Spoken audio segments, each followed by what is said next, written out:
That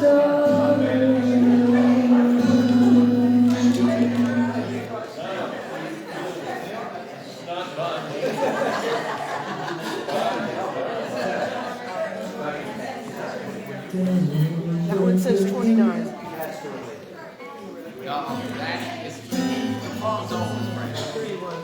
Ring the bong to let people know. This one here? Yeah.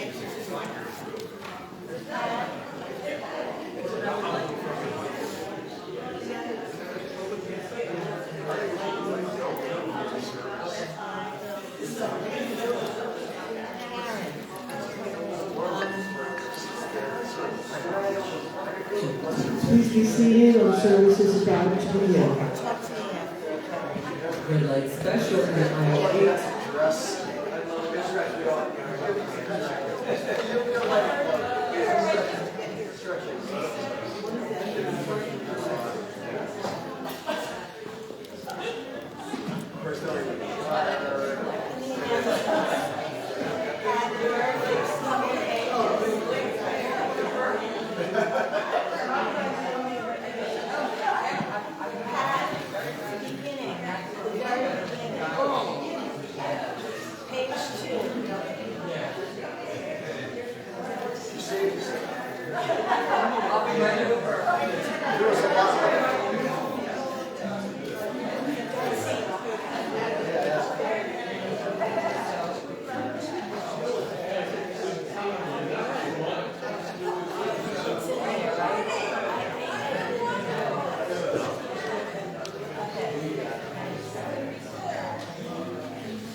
Sit over here. Wherever you're comfortable.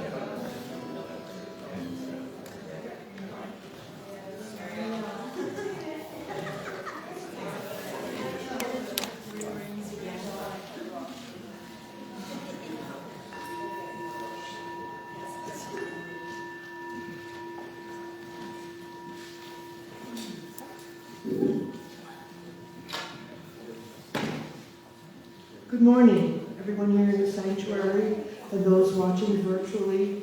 Welcome to the Unitarian Universalist Congregation of the South Jersey Shore. We ask that you please place your cell phones in worship mode. Thank you for joining us. We who bring teaching of hope, who welcome all in our doors, the joyful, the heartbroken, atheists and Christians, Muslims and Jews, straight and gay, lesbian, bisexual, queer, transgender, all who are searching, seeking, looking for more meaning, more service, more love. All of us gathered here together. I'm Pat Kennedy, and I'm your worship associate this morning. I'm a member of this congregation and currently serve as a member of the board and on Margaret Circle. Our worship service today is led by John Zarych. John Zarych is a criminal defense attorney whose main office is located in Northfield, New Jersey. He is a cum laude graduate of the University of Maryland School of Law, where he served as an editor of the Maryland Law Review.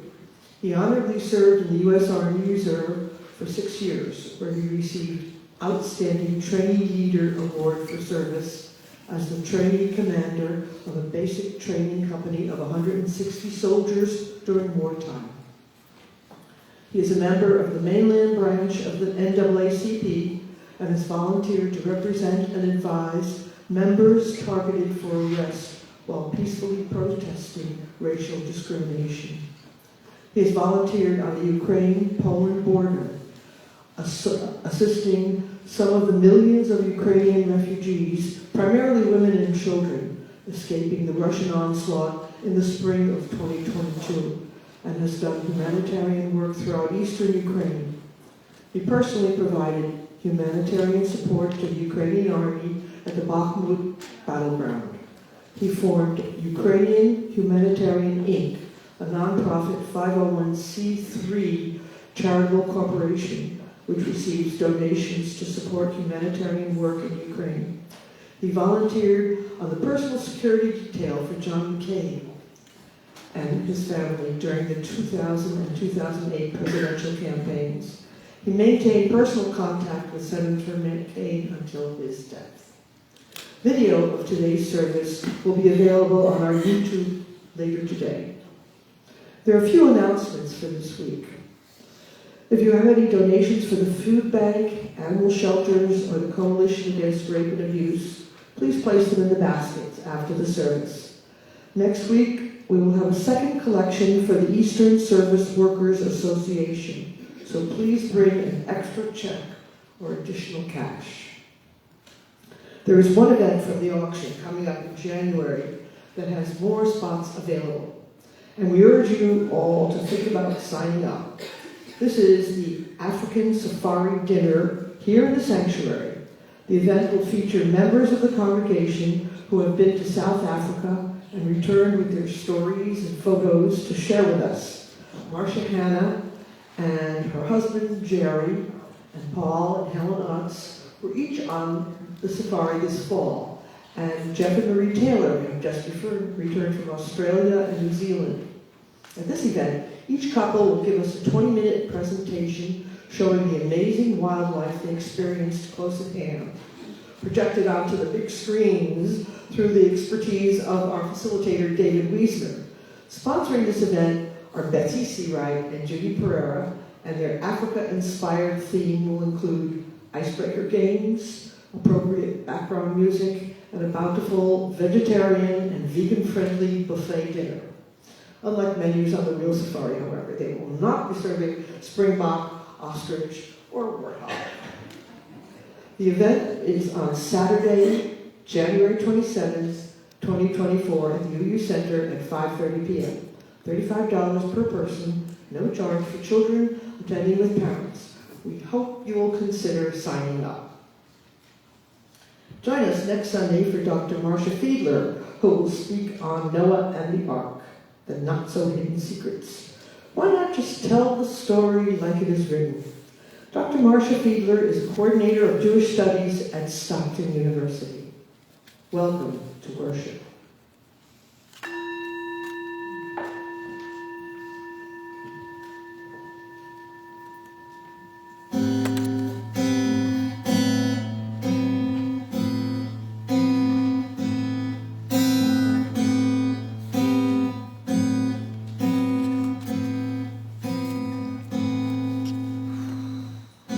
Sometimes I feel like a motherless child. Sometimes I feel like a motherless child. Sometimes I feel like a motherless child. Away from home.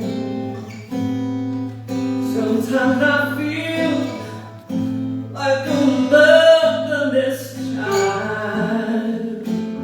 Sometimes I feel like a motherless child. Sometimes I feel like a motherless child. Away from home.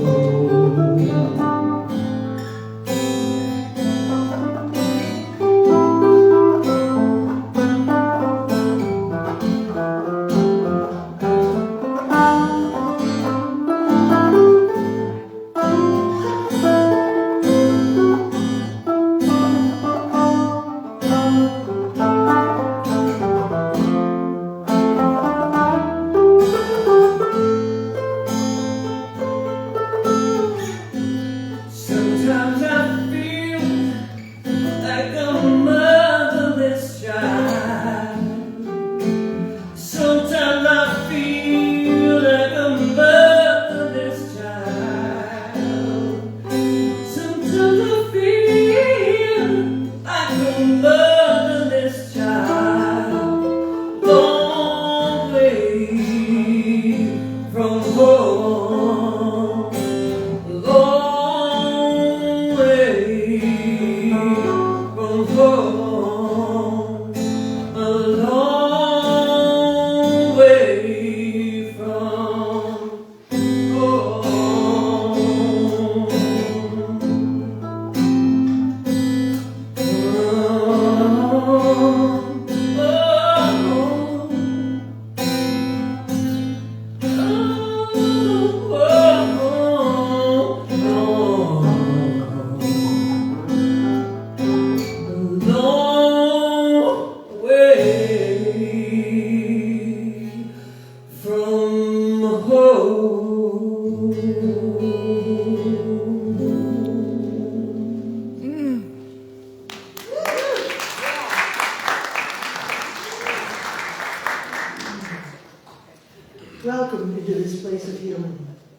Welcome into this place of challenge and growth.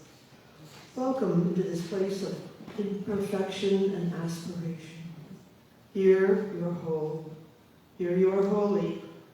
Here you are wholly loved. Our chalice lighter today is Barbara Morrell.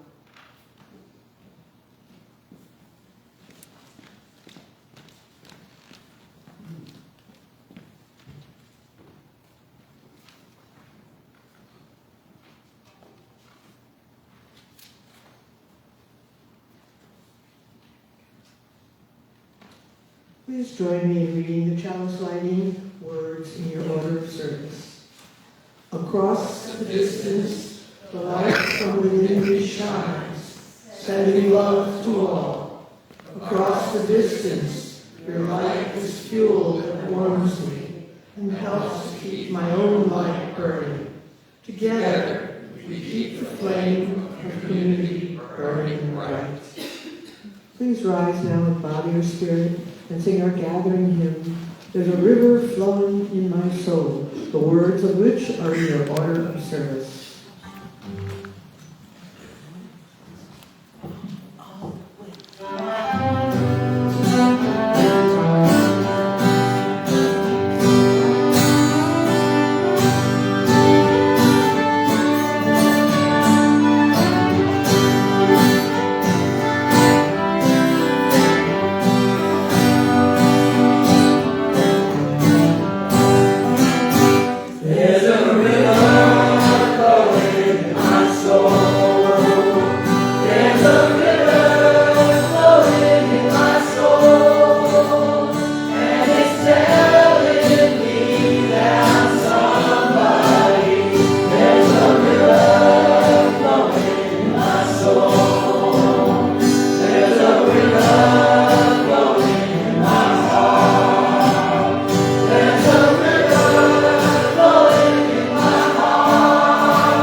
It was deep winter, and the snow was falling steadily upon the hillside.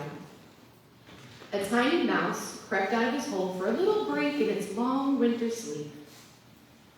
Drowsily, the little mouse looked around and twitched its whiskers, and would have gone back inside its hole had not a tiny voice echoed from somewhere out there in the white winter world.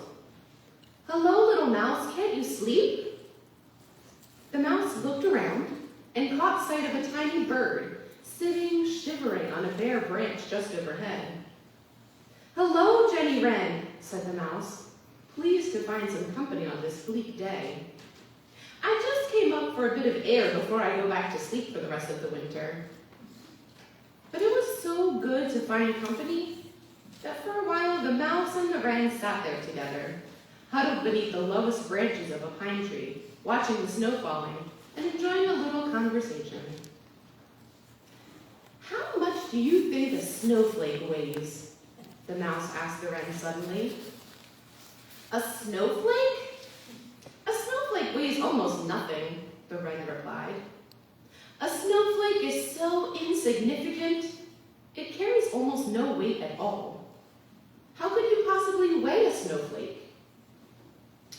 "Oh, I disagree," said the mouse. In fact, I can tell you that last winter around this time, I woke up from my winter dreaming and came out here for a breath of fresh air.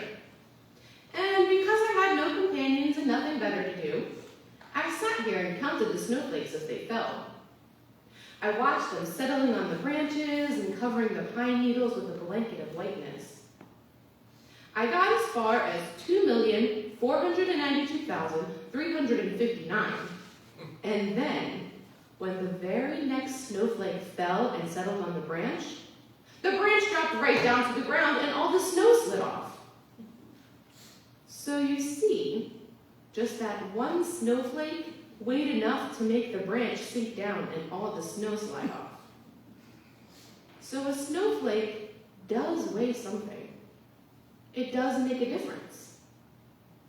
The wren, who was only a tiny little bird herself and didn't think that she had much influence on the great big world around her, pondered for a long time over the mouse's story. Perhaps, she thought to herself, perhaps it really is true that just one little voice can make a difference. Thank you.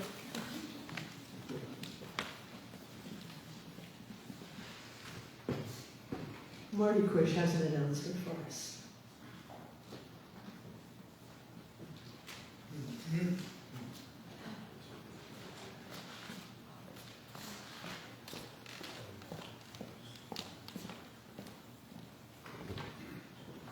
Thank you, Pat. Good morning.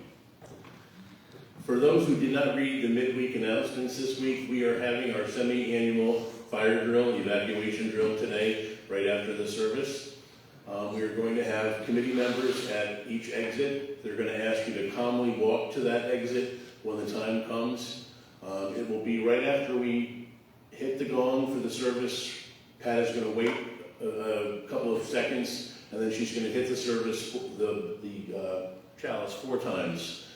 And we're going to say, please calmly walk to your exits. We're going to meet right here on the side of the congregation, which is why we asked you to bring your coats. Hopefully you will not be out there more than a couple of minutes until we have the rest of the committee members check the building to make sure that there's nobody left inside. And the last thing I have to say is if you could please look to the person next to you, in front of you, behind you, because when you get out on the side of the congregation, when this is all in progress, we're going to ask you if there's anybody missing. Since we don't have the sign-up sheet when you walk in the door. So we can say, if you can just keep an eye out for the people that are your neighbors here, we will make sure that everybody's accounted for. Thank you very much.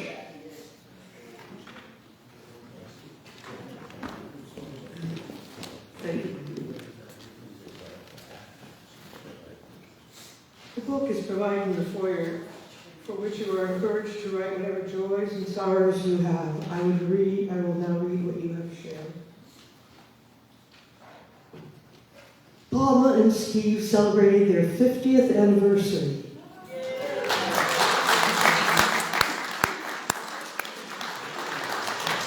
Steve surprised me with a limousine to North Jersey, a limo ride to North Jersey, to the house where we first met.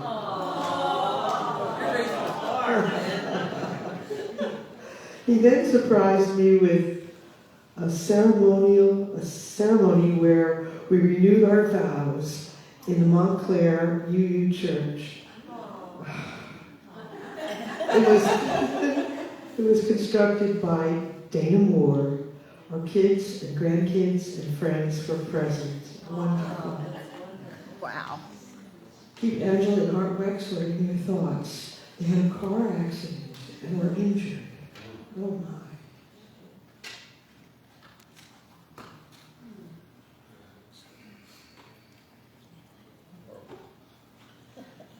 Let us share a quiet time together to reflect on our week.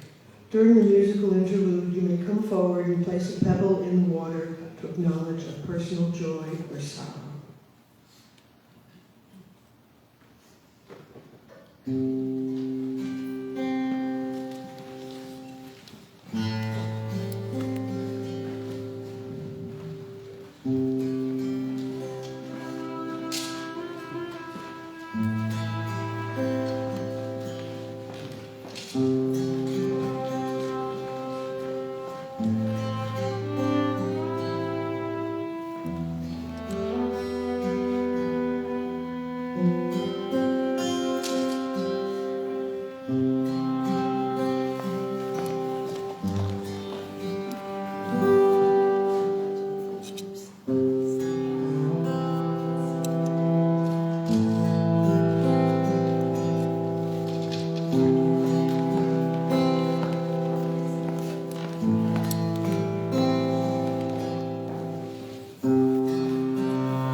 Let us be in the spirit of prayer. Blessed and holy creation, universe of wonder, mystery beyond definition. We share today our joys and sorrows, listening deeply to the things that cause us to weep or worry, and lifting our hearts as one with those things we would celebrate together. Our hearts are touched by this shared ritual, and we are connected. We hold in our hearts this morning family and friends who are sick and those who have lost loved ones. We pray for the people of Israel and Gaza and any place where hatred of the other leads to death and destruction. We pray for those who are apart from us, whether by distance, time, or conflict unresolved. We pray for those who thirst, whether for water, dignity, or justice. We pray for those who are in danger and who yearn for safety. We pray for our small, blue, fragile planet. Amen.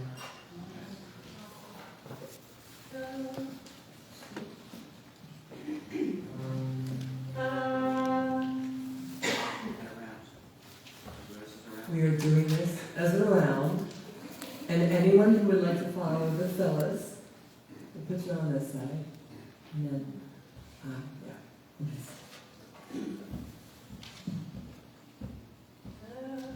One, two, three, two. There is a love holding me. There is a love holding me. There is a love holding me.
is supported by the voluntary generosity of all who join us. More than 80% of our annual budget is supported by direct pledges and donations collected through our in-service offering. We hope that you will be as generous as you are able and support the ministry of this congregation. If this is your first time here, let the basket pass. Your presence is gift enough. You can also text a donation to 609-293-4495. Or for those who are participating online, please visit uucsjs.org and click on the yellow donate button for ways to donate. The gifts from the congregation will be most gratefully received. The ushers will now collect the offering. Thank you.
Morning, everyone.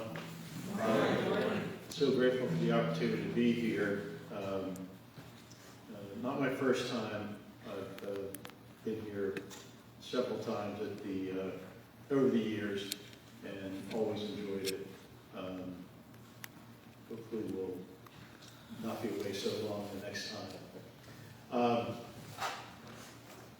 My family, my father was 100% Polish. My grandparents came from about 25 miles from the Ukraine border.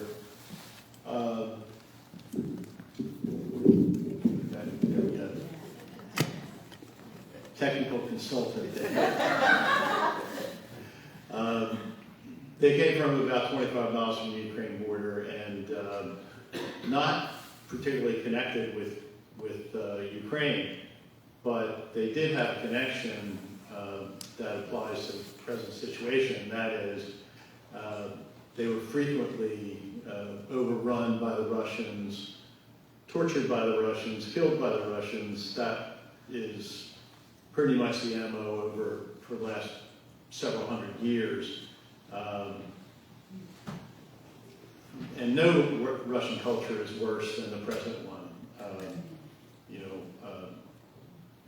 John McCain, a hero of mine, had a saying. He said, Russia is not a country, it's a gas station run by the mob. And that's more or less the way it goes. There are lots of propaganda ideas about why the war started that Putin has been putting out for 20 years. These people speak Russian, and because they speak Russian, they are Russian, and they want to be part of Russia, and the United States and NATO are aggressors, and they're taking the fight to the border of Russia, and they're only invading Ukraine because they want to, because Ukraine is about to invade them, and a number of other nonsensical situations. But so when the invasion started, my brother and I think because we're old lifeguards, we just had this idea of, we wanted to help. So we went over to the Ukraine border in the spring. Hundreds of thousands, eventually millions of Ukrainians were escaping, mostly women and children. Men were not allowed to leave the country, up to age 65 actually. And not many wanted to leave the country. But women and children were coming across the border and traumatized, hungry, dehydrated, carrying maybe a suitcase per person, maybe not. Often no suitcase, but a pet. And by the way, there are more beagles in Ukraine, to show you what the people are like, more beagles in Ukraine per capita than any other place in the world. It seems like every other person had, they wouldn't bring their possessions, but they bring their beagle pet. And so they would show up and they would be devastated. And what we would do is greet them, organize them, transport them, and get them help, medical, food, immigration help. The Poles were fantastic in terms of giving them papers and homes and jobs, and they were proud of themselves for not putting Ukrainian refugees in tent cities. They would take them into their homes. They'd assign them to willing families, and literally millions of people are living in Poland and doing as well as they can under circumstances because of the kindness of the Polish people. So one thing we saw when we were there is that people were very often so traumatized and otherwise harmed that they couldn't make a rational decision. So you have a family there, it could be 10 people, it could be 20, it could be 30 in a family group. And they've just come from bombed out cities, like Mariupol was it's like Philadelphia, completely destroyed though. And obviously they weren't going back, but they would say, and this happened over and over again, the people we greet them at the border and they would say, we're not staying here, we're going back, right? They weren't going back, obviously, but they were so traumatized they couldn't think rationally. And, but we had to get them to cooperate and to get into transportation and so forth. And we stumbled upon something that worked and actually brought tears to my eyes initially the first couple times we said it. We would look at the group and in a serious but as general way as possible, we would say, we're from America, we're going to help you. They would lose it. They would cheer, they would smile, they would clap, they would say, we love America, say thank you, and that was the end of the problem.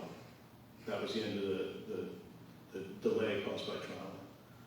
So that's a real privilege that all of us whether we go to Ukraine or not, we can all be part of that help that is so amazing to Ukrainian people. So we, after we finished that stint, my brother stayed a lot longer. My brother stayed, he's probably in his ninth month in Ukraine right now. And I help with logistical support from here, and he does the job over there. I went over in February for 2.5 weeks. My timing wasn't exactly perfect because I didn't understand how much Russia loves Putin, especially. They love anniversaries, you know, and they love to blow things up too. It's just part of the system. So we got there, and first trip was preliminary. My brother and a friend from Scotland called and said, "John, come over, everything's fine, you know, there's lots of great work to do, you'll love it, it's good, it's safe, no problem." So they picked me up in Krakow, Poland, and we're heading toward the border, and they said, "Look, we're going to have a couple hours at the border, and when we're there, we're going to have to do some drills on tourniquets and chest patches, like for chest wounds, and hemostatic gauze, which if you have a big hole in you, you put this in, it'll stop it from bleeding, a new invention. And don't use your phone because the Russians will track you and kill you. Don't be in any group near soldiers because that represents a good target. And don't step off the road because everything in the whole country is mine." So I said, "Fellas, why didn't you tell me this before I came?" You know the answer, it's my brother and a friend. We were worried you wouldn't come. But anyway, we after a while, one thing we also went to Lviv.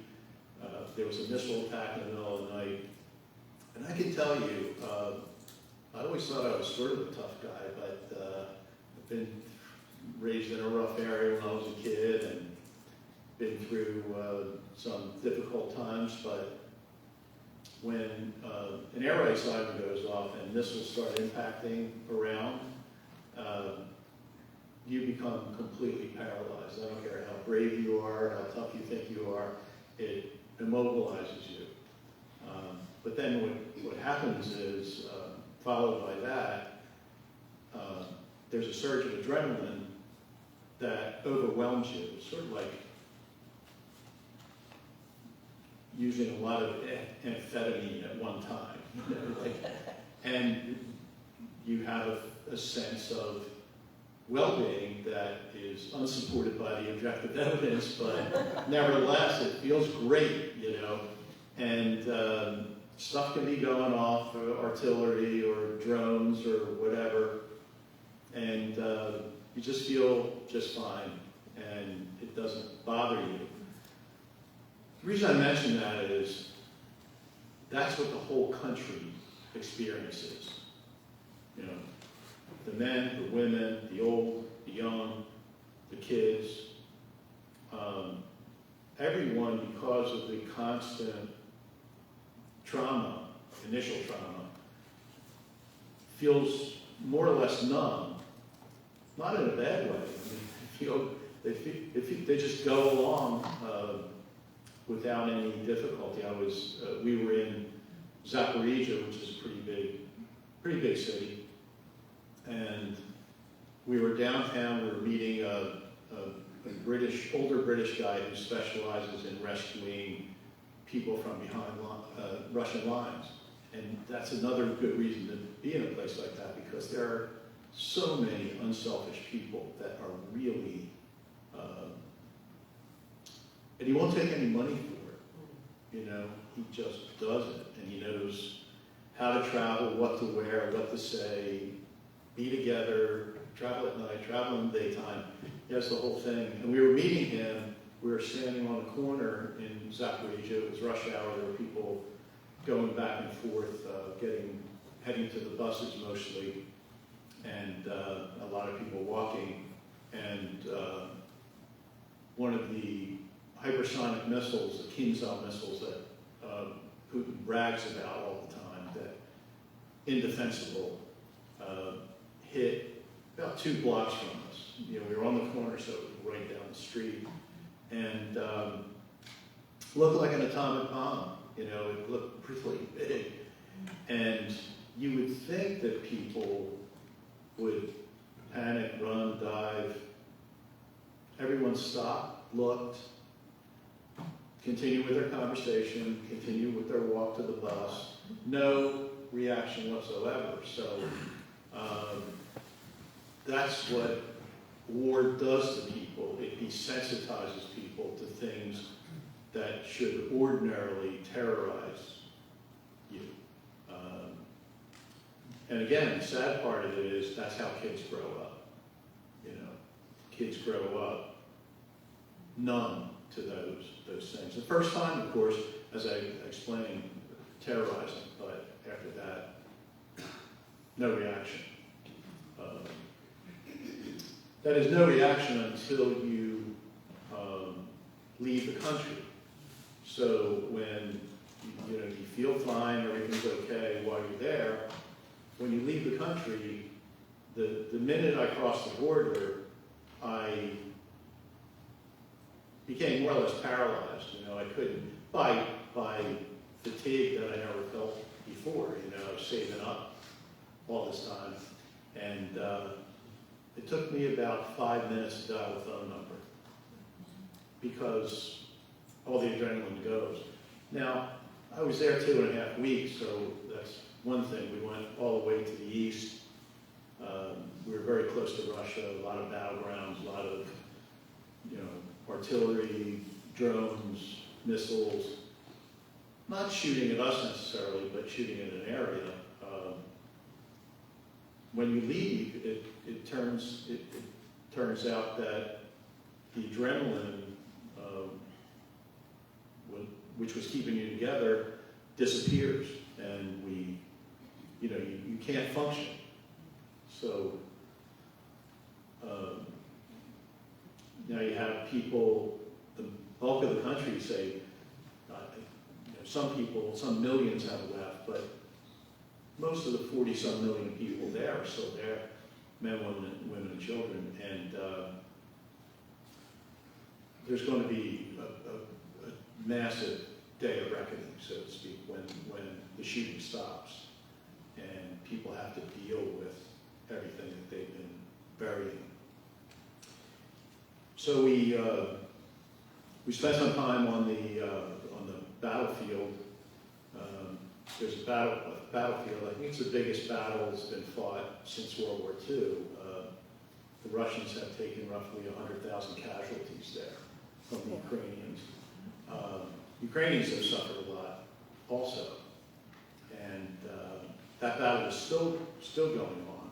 And so we spent some time on the battlefield. We were living with a platoon in a bunkered, not in the trenches, that's where the real fighting is, but in a bunkered, blacked out farm building with cots up and down the sides of the walls.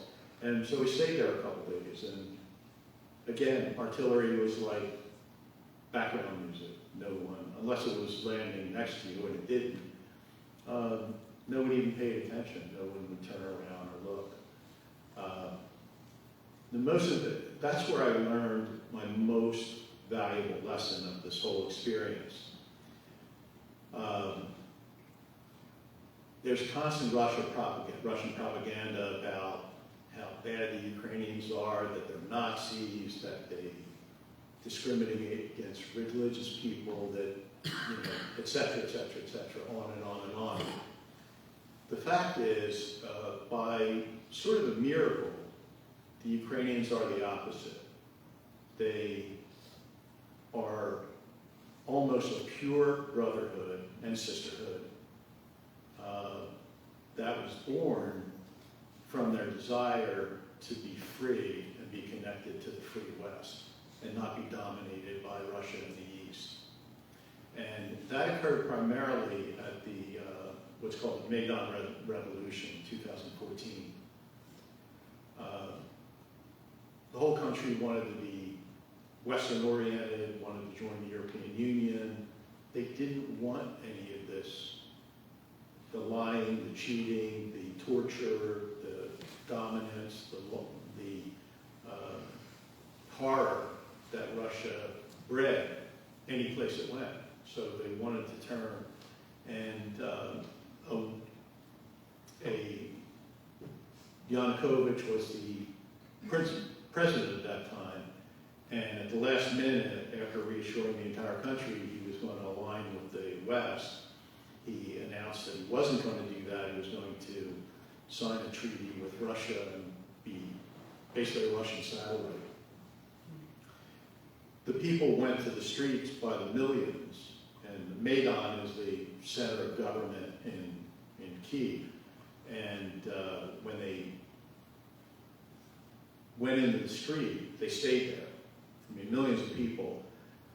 They were shot, they were killed, they were tortured, they were maimed, but nobody left. And the thing that was amazing about it is that there were Catholic clergy, Orthodox clergy, evangelical clergy,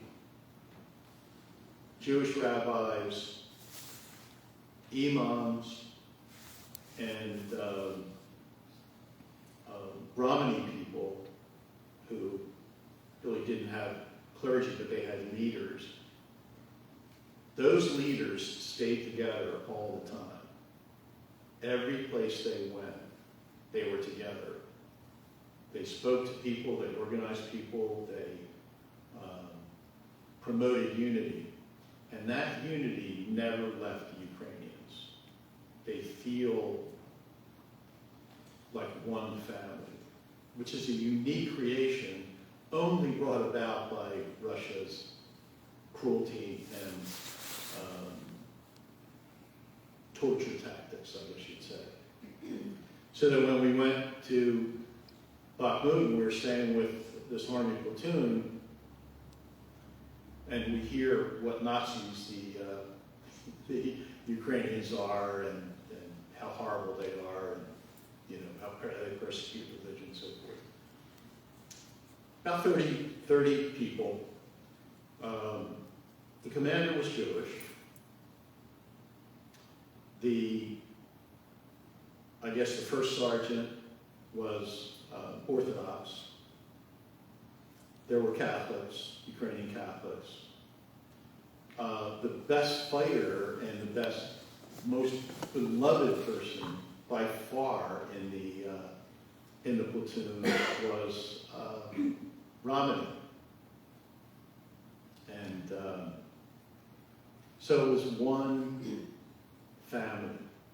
It was one family, and we had the opportunity to see that. And that's what the country is like. I never experienced any discrimination.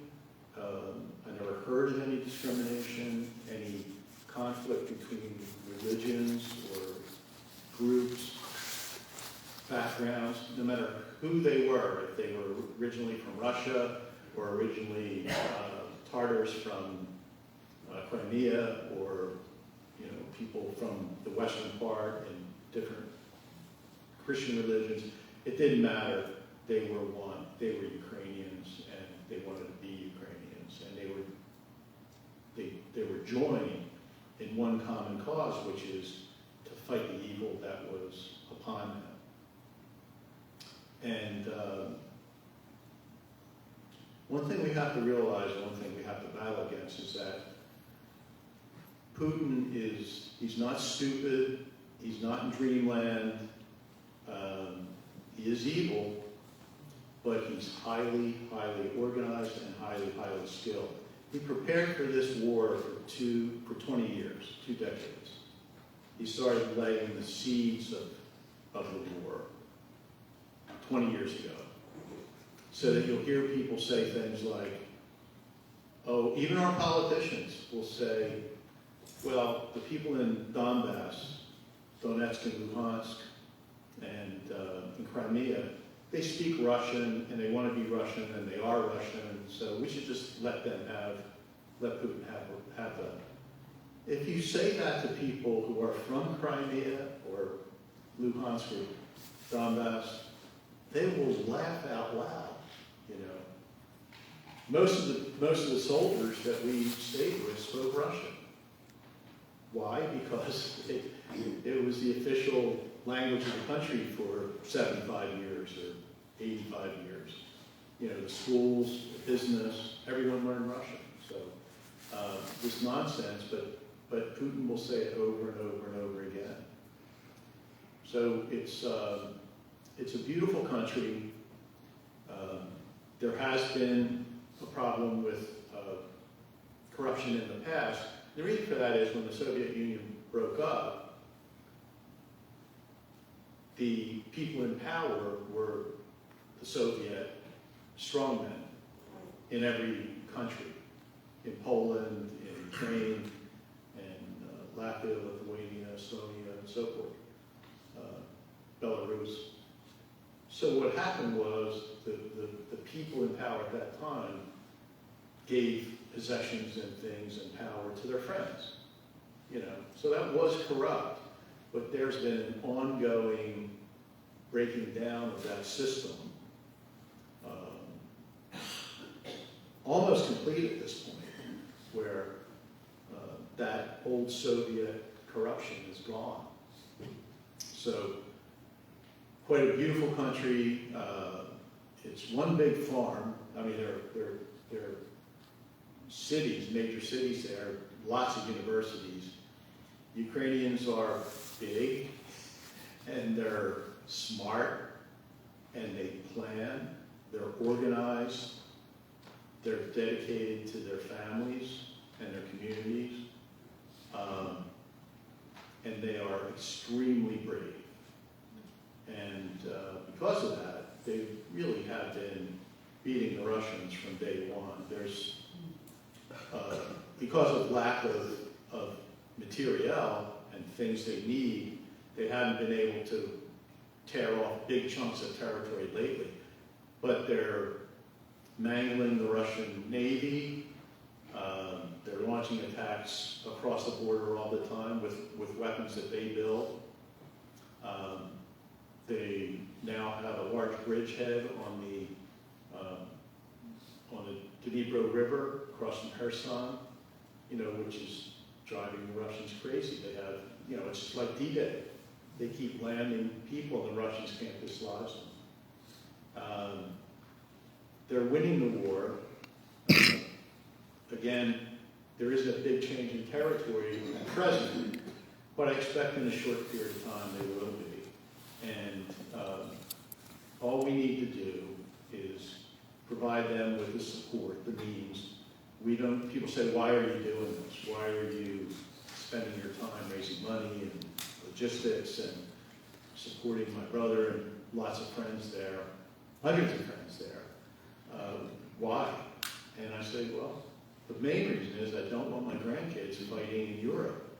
And they certainly will.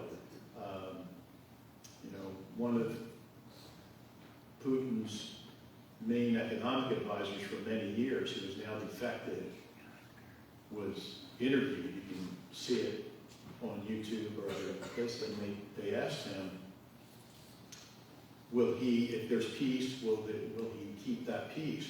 And he said, I've known him for years. I've worked with him for years. He said, he's never made an agreement that he hasn't broken.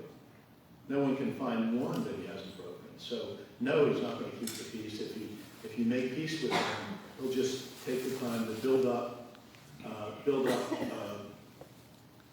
his forces and do a better job of attacking the next time. So the only way to do this is to defeat him, drive him out of Ukraine, and keep Russia weak.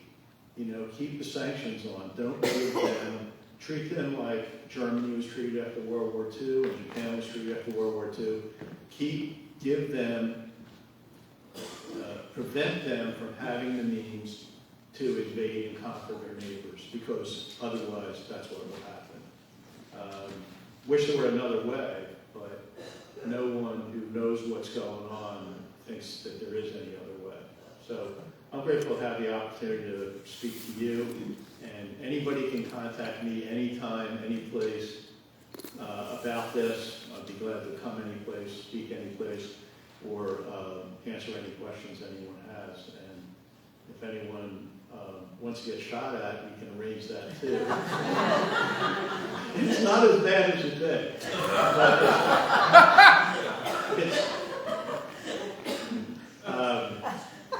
and I'll finish with this. I was down in, it's not as bad as you think, but it's hard to convince people of that. I was down in Bethesda with my friends, and they said, so what have you been doing? And so I explained the situation, and I said, it's really not that dangerous. A lot of veterans will tell you this stuff too. They said, no, it's not what you think. It's not as bad as you think. And my buddy said, it's expletive, dangerous. And that was the end of the conversation. But I hope anyone who feels inclined to be involved will certainly contact me, and plenty of ways to help. Dangerous ones and non-dangerous ones. And I'm so grateful for the opportunity to be here. And it reminds me of every other time I've been here at the invitation of friends. Such a peaceful, good place. So, thanks.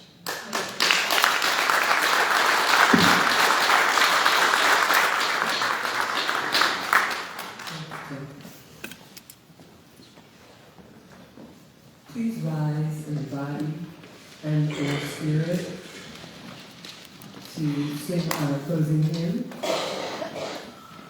The lyric is in Mioret, and the voice is still in small. Yes, thank you. Well, we're going to sing it one time. John's going to play through it one time.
Thank you, John, for a most insightful talk.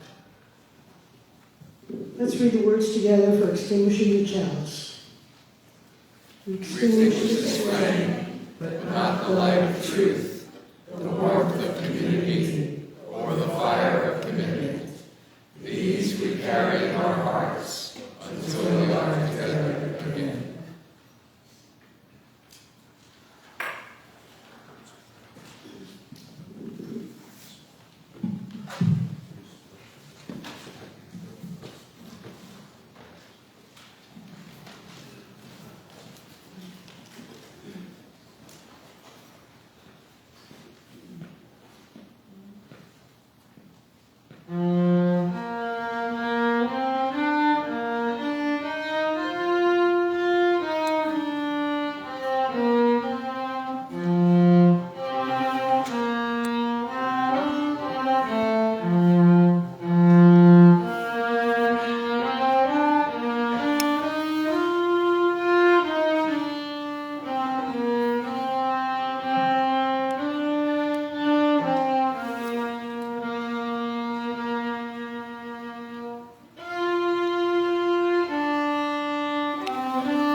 Turn, turn, will be our delight, till by turning, turning we come round,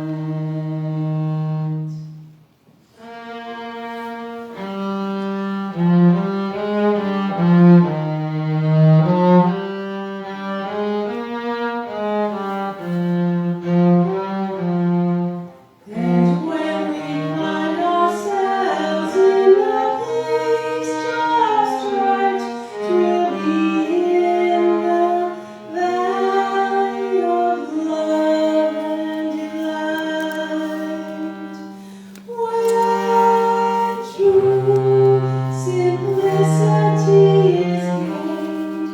To bow and to bend, we will not be ashamed.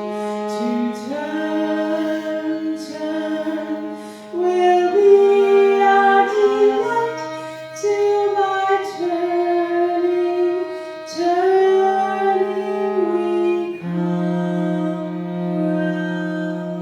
round.